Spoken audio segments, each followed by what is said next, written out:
اور ساتھ میں اس وقت اس کو سپورٹ بھی کرتے نظر آئے. یہ باقاعدہ طور پر سعودی عرب سے الگ پوزیشن لی جب مصر میں اقتدار کا تختہ الٹا گیا. اسی طرح قطر فلسطین کے موقف کا بھی بڑا حامی رہا ہے. حماس کی مرکزی قیادت قطر میں ہے. اسی طرح الزام یہ بھی لگتا ہے کہ یمن کے حوثی باغیوں کی قیادت بھی قطر میں ہے. اس کے علاوہ قطر ہی وہ واحد ملک ہے جہاں اس وقت بھی طالبان کا دفتر ہے. اس کے علاوہ قطر ہی وہ واحد ملک ہے جہاں بعض معاملات پر سعودی عرب کی مخالفت کرتا رہا ہے اور سعودی عرب کے موقف کے خلاف یہ موقف اختیار کرتا رہا ہے. بہرحال سعودی عرب اور قطر کے تعلقات کبھی مثالی نہیں رہے مگر کبھی اتنے کشیدہ بھی نہیں رہے. دونوں ملکوں کے درمیان سرحدوں کے معاملے پر کشیدگی رہی.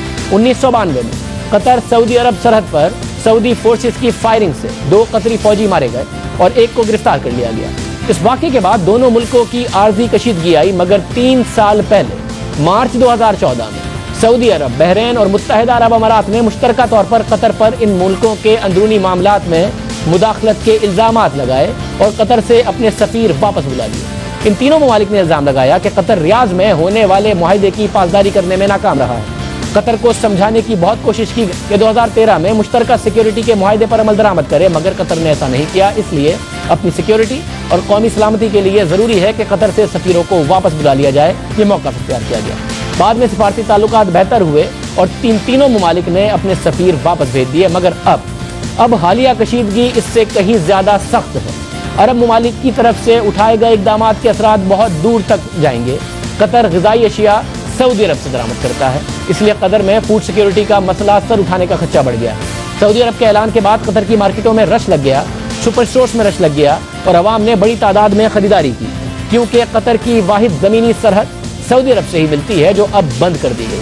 اسی طرح قطر میں تعمیرات کا کام تیزی سے جاری ہے. یہ کام بھی متاثر ہوگا. قطر میں فٹ بال ورلڈ کپ 2022 کے لیے 8 بڑے اسٹیڈیمز اور دیگر عمارتیں بنائی جا رہی ہیں. اس کے لیے تعمیراتی سامان بھی سعودی عرب کے ذریعے آ رہا ہے. سامان تاخیر سے آیا تو ورلڈ کپ کی تیاریاں نامکمل رہ جائیں گی جو قطر کے لیے کسی بڑے دھچکے سے کم نہیں. سعودی، اماراتی اور بحرین نے اپنے شہریوں کو قطر جانے سے روک دیا اور جو قطر میں ہیں انہیں بھی بلا لیا گیا. اگر مصر نے بھی اپنے شہریوں کو واپس بلا لیا تو نہ صرف قطر بلکہ مصر کے لیے بھی مشکل ہو جائے گی کیونکہ 1,80,000 مصری قطر میں کام کر رہے ہیں.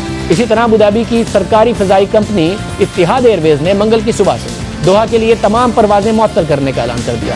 اتحاد ایئر ویز کی 4 پروازیں روزانہ دوحہ جاتی ہیں. اس کے علاوہ دبئی کی فضائی کمپنی ایمریٹس نے بھی اور ساتھ ہی budget airline Flydubai نے بھی، بحرین کی گلف ایئر اور مصر کی فضائی کمپنیوں کی طرف سے بھی ایسے ہی اعلانات کیے گئے ہیں. اب ان ممالک سے نہ کوئی پرواز قطر آئے گی اور نہ ہی قطر سے کوئی پرواز ان ممالک میں آنے جانے کی اجازت دی جائے گی. اہم بات یہ ہے کہ یہ ممالک قطر ایئر ویز کو اپنی فضائی حدود استعمال کرنے کی بھی اجازت نہیں دیں گے.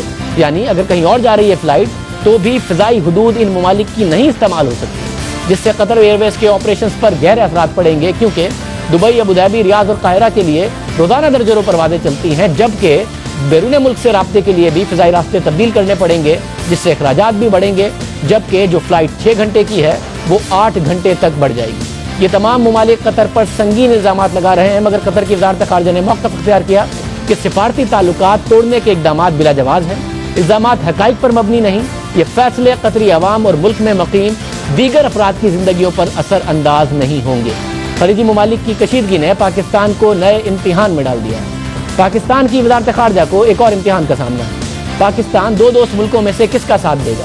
پہلے ہی پاکستان کے لیے ایران اور سعودی عرب میں سے کسی ایک کا انتخاب مشکل بنا ہوا ہے. گزشتہ 1 سال سے پاکستان کے لیے یہ مشکل بھی رہی کہ یمن میں کس طریقے سے سعودی عرب کی خواہشات پورا کرتے ہوئے اس جنگ میں ساتھ دے. پاکستان نیوٹرل رہا. واضح طور پر ناراضی نظر آنے لگی. کچھ بیانات بھی متحدہ عرب امارات کی طرف سے نظر آئے. سعودی عرب کی طرف سے ناراضی کے اشارے دیے گئے. پھر یہ کانفرنس ہوئی. راحیل شریف صاحب اس اتحاد کے سربراہ بننے جا رہے ہیں اور اب قطر اور سعودی عرب میں سے کیا کسی ایک کا انتخاب تو نہیں کرنا پڑے گا؟ کوئی نئی مشکل تو نہیں بن جائے گی؟ پاکستان پر ایک نیا پریشر تو نہیں آئے گا؟ کیونکہ قطر کے ساتھ پاکستان کے تعلقات بھی بہتر ہیں. حالیہ LNG کے معاہدے بھی بہت زیادہ قطر کے ساتھ ہوئے ہیں جبکہ شریف خاندان کے اپنے تعلقات قطری خاندان کے ساتھ بہت زیادہ بہتر ہیں. خبر رساں ادارے رائٹرز کے مطابق پاکستانی وزارت خارجہ کی جانب سے جاری ہونے والے ایک بیان میں کہا گیا ہے کہ پاکستان نے اس حوالے سے اس وقت تک کوئی فیصلہ نہیں کیا. اگر کوئی پیش رفت ہوئی تو بیان جاری کیا جائے گا. اب جو کچھ مشرق وسطیٰ میں ہو رہا ہے وہ نہ صرف خطے پر بلکہ پوری دنیا میں خاص طور پر پاکستان پر اثر انداز ہوگا. اور اس وقت وہ سینکڑوں پاکستانی جنہوں نے عمرے کے لیے قطر ایئر لائن کے ذریعے سفر کیا، ہم بتا رہے تھے، وہ بھی پھنسے ہوئے ہیں اس کے حوالے سے وہ واپس آئیں گے, کس طریقے سے قطر ایئر لائن ان کو فیسیلیٹیٹ کرے گی. ہم نے وزارت خارجہ سے اس حوالے سے موقف معلوم کرنے کی کوشش کی تو جواب یہی آیا کہ جو خبریں میڈیا پر چل رہی ہیں پاکستان کے موقف کے حوالے سے وہ درست نہیں ہے ابھی, اور جیسے ہی پاکستان کا جو بھی موقف ہوگا وہ بتایا جائے گا. ہم جاننا چاہتے تھے کہ پاکستان اس پوزیشن میں کہاں کھڑا ہے جہاں شام میں جنگ ہو رہی تھی اور بشار الاسد کے حوالے سے جب ان تمام ممالک کی ایک پوزیشن تھی تو پاکستان نے ایک الگ پوزیشن اختیار کر کے رکھی کہ ہم اس طریقے سے بائی فورس کسی کو اقتدار چھوڑے اس کے حامی نہیں ہیں. پھر یمن کا معاملہ آیا تب بھی پاکستان نے نیوٹرل پوزیشن اختیار کی, کوشش کی ایران اور سعودی عرب کی دوستی کرانے کی, کامیابی نہیں ہوئی, اور ایران اور سعودی عرب کی طرف سے ایک دوسرے کے بارے میں ایسے ریمارکس دیے گئے جو اور دوری کو ظاہر کرنے لگے. اور اب معاملہ ایک اور ہے, کیا یہ پاکستان کے لیے امتحان ہوگا؟ دفتر خارجہ سے ہم نے پوچھا تو انہوں نے ابھی موقف نہیں دیا. کیا پاکستان پر دباؤ بڑھے گا یا دباؤ بڑھایا گیا ہے, اس حوالے سے بھی ابھی تک ہمیں کوئی موقف نہیں ملا. پروگرام میں بریک شامل کرتے ہیں.